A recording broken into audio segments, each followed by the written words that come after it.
নমস্কাৰ সকলোকে। আজি বজাৰৰ দিন, আজি ৰবিবাৰ, গতিকে বজাৰখন কিন্তু আমি ঘৰতে কৰিলোঁ দেই।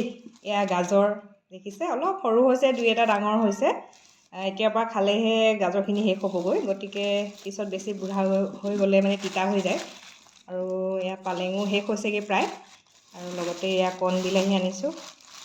কণ বিলাহী এয়া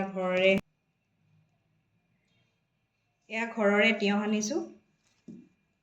এয়া বন্ধাকবি, তাৰপিছতে বকলিও আছে, এতিয়া শেষ পৰ্যায় পাইছেহি।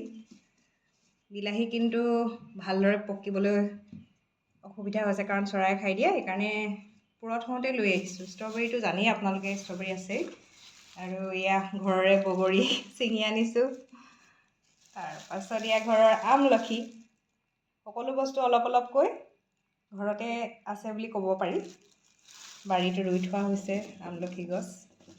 আৰু এইখিনি গাঁৱৰ ঘৰৰ পৰা আমি এয়া তেতেলী লৈ আহিছোঁ।